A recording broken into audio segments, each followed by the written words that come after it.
It's Brian Preston, the money guy. This next question is from Craig. Craig said, hey guys, I'm reevaluating my insurance, specifically home and auto. I've heard that I should have an umbrella policy to match net worth. Is this true? Why? What is the right amount? So maybe, Brian, you should explain, what is an umbrella policy? Why do we have umbrella policies? Do you have any examples of where an umbrella policy was valuable, and how do I know how much to have? Yeah, I have a few experience shares on this. Is that, first of all, I'd love to have been in the room when they came up with the title of umbrella policy, because they're like, hey, we got to have this policy that kind of helps cover. In addition, we have our homeowners policy, we have our auto policy, but no, I need this. This thing goes beyond that. And somebody said, I've got it.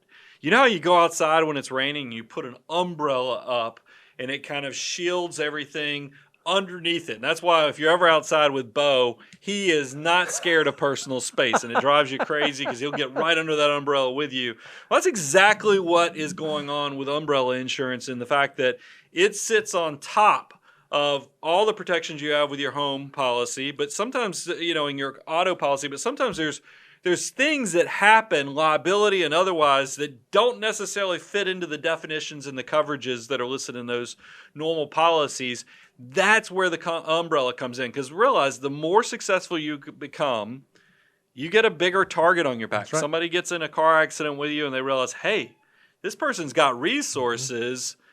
Maybe I can sue them. Because that is, unfortunately, the more success you have, the more resources you have, the more likely you are that people will want to kind of attach themselves to that. My experience share is I had a client, this is quite a while back. This person's actually a grown adult now. That's how long I've been doing this. Grown adult, married. But when they were in elementary school, this child threw a rock at a school bus. They got off the school bus, threw a rock at the school bus. Really, really, we all look back at our childhood and we go, knuckleheaded decisions. Well, unfortunately, the rock hit somebody on the school bus, actually cut their face. The child had to go get, unfortunately, everything worked out. They got got some type of, it wasn't a bad thing, but it was going to create a scar. The other parents were worried about a scar, so they went to a plastic surgeon. This got somewhat expensive, as well as the liability. Guess what came in and saved this family? Was this umbrella policy. That's right. Because it was just kind of a gray thing with somebody throwing rocks at a school bus. So that's what we're looking at. Think about if you have somebody coming and doing things on your property and so forth. And we always just say the easy thing to do is your net worth, because that is what you're ultimately trying to protect.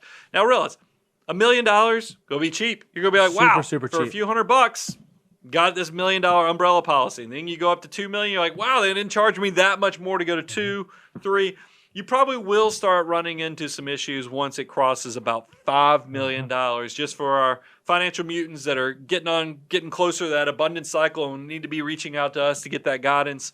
Then we need to have a further discussion once you get to the that $3 to $5 million status. But I think overall, in addition to the visual of you huddled under the umbrella with me, I think we gave enough there for people to understand what the umbrella can do for you. If you have healthy income, or if you have assets, or if you have future income potential, or, and this is one that people often overlook, if you have college-age kids that are members of your household that are living elsewhere, umbrella policies make a lot of sense for you. So if you fall into one of those camps, you should really think about it and look at getting about your net worth coverage. Yep, do that. Get about that covered.